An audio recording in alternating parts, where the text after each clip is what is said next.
What up, gamers? Welcome back to Gamers Bay, and today we're going to take a look back at Atari's 1995 classic arcade light gun game, Area 51.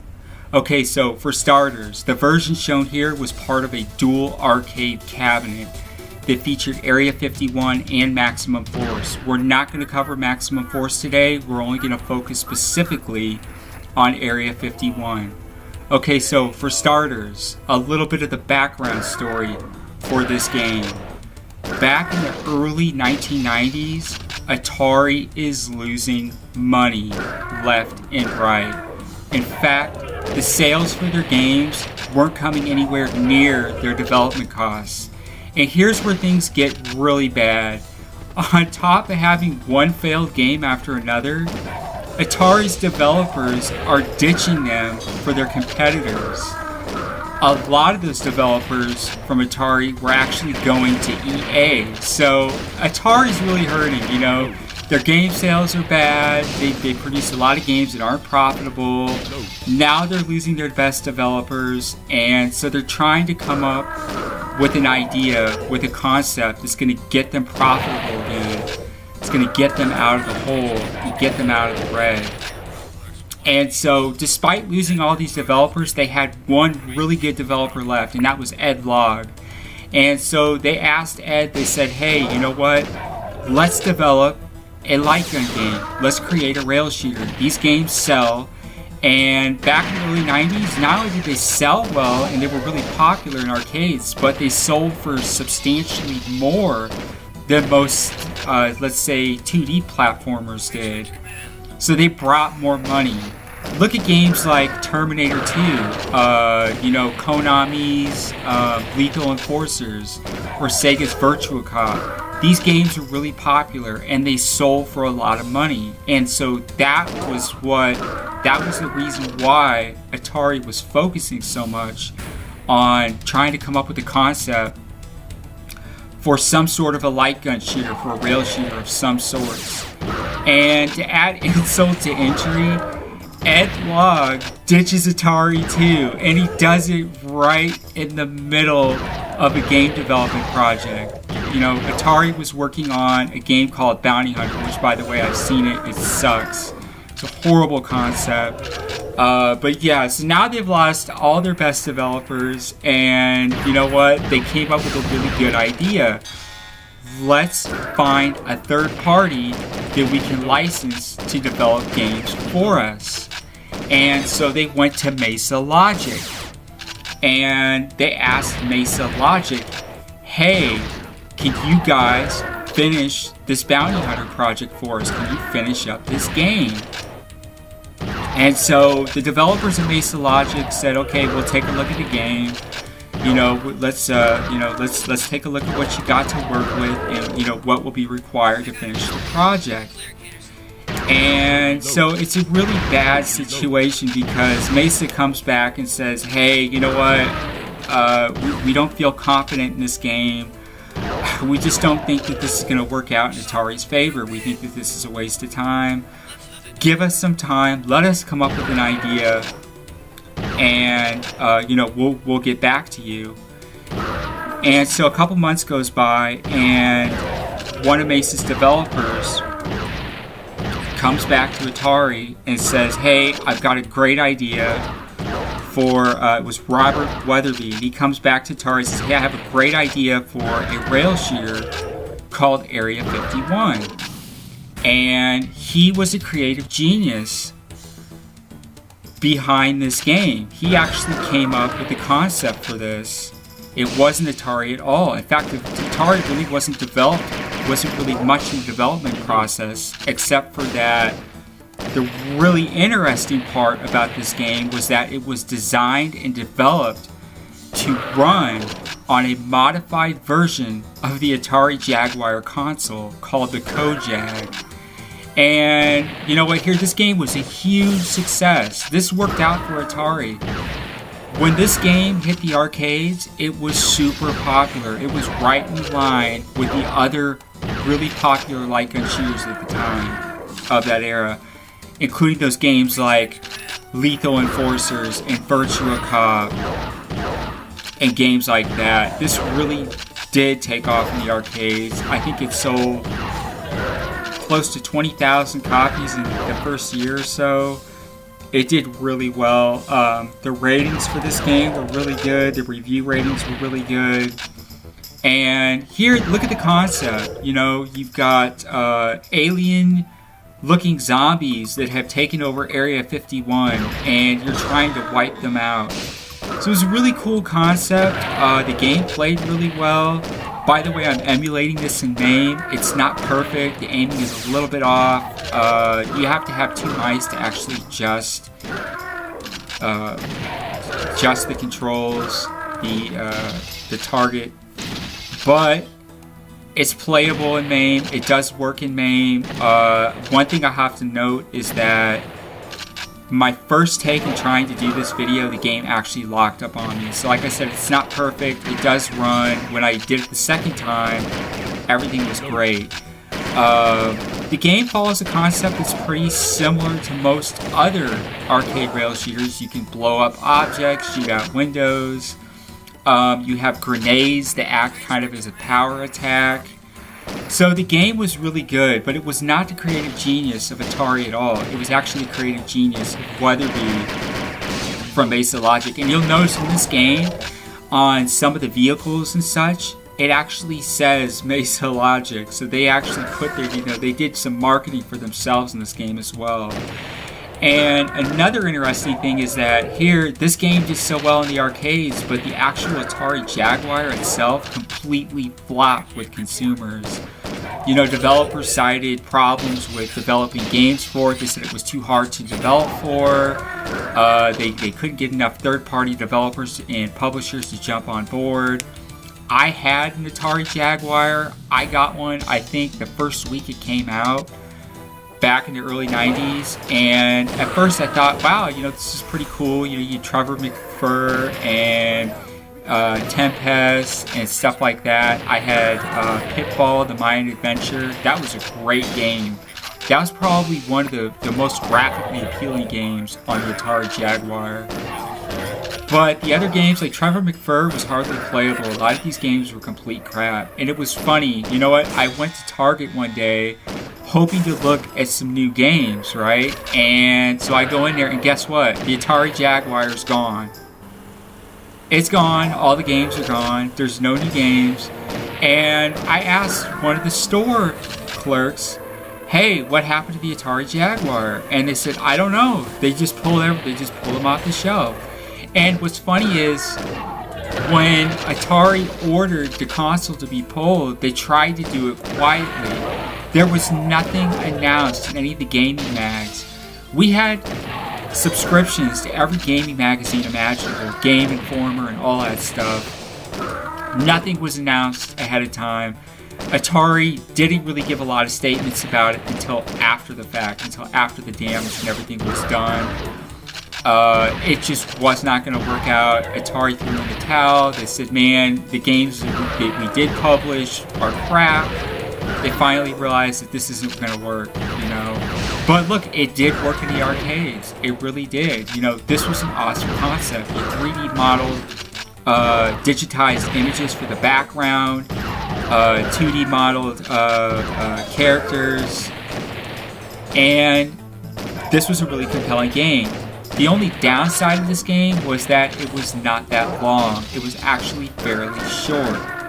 And that was one of the biggest complaints when it got ported to consoles. Critics said, well, this didn't play as good as the arcade version did, which is what you're seeing here. This is the actual arcade version. This is exactly what it looked like. But the console versions were a little bit choppier, like on the PlayStation and so forth. The graphics weren't as compelling, and the gameplay didn't seem as much fun.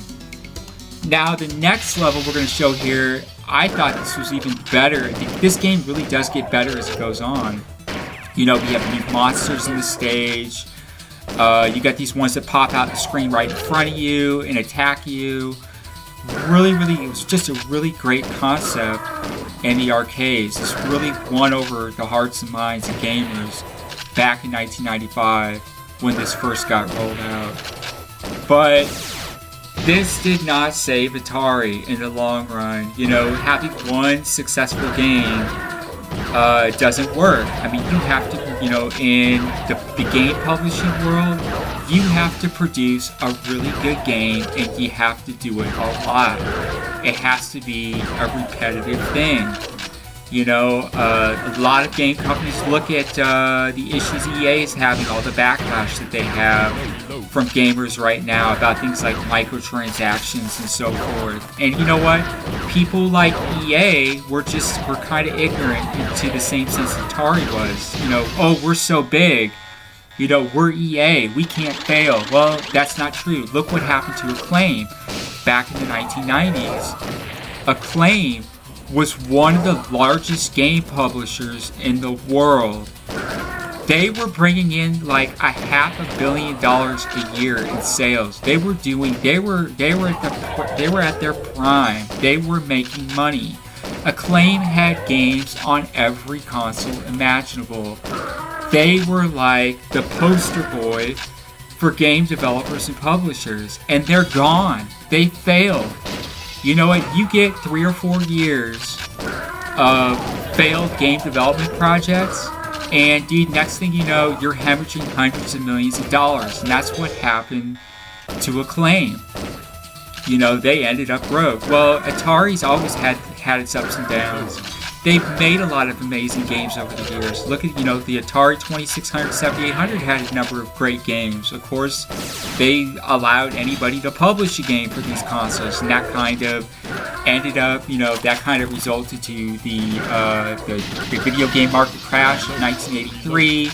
We were kind of in a recession at that point in time, too. I grew up in the 80s, so, you know, I was a little kid back then. I think I was 3 years old, or 2 or 3 years old in 1983, so I don't remember much of those events. But I do remember the demise of the Atari 7800. When it got discontinued, the games were like $1 a piece at Toys R Us, and everybody wanted Nintendo. That's what all the retailers were pitching, was the Nintendo Entertainment System. And so anyways, back to Area 51. This is a really great game, but it was not enough to save Atari. And you know what? What really killed Atari was the Jaguar and its failure overall. It just didn't work out. You know, now if they could have created a whole series of rail shooters throughout the mid to late 1990s, they probably could have stayed afloat, but it just wasn't enough. I think their losses from the Atari Jaguar were so tremendous that just left them with no operating funds. And let's face it, you can only borrow so much money. You have to pay it back. And if you can't, you end up in the situation that Atari ended up in, where they ended up bankrupt, and they've changed hands a million times. You know, so. And then they had things like, you know, like I said, they had things like developers ditching them. You know, Ed Logg ditched right in the middle of the production of Bounty Hunter.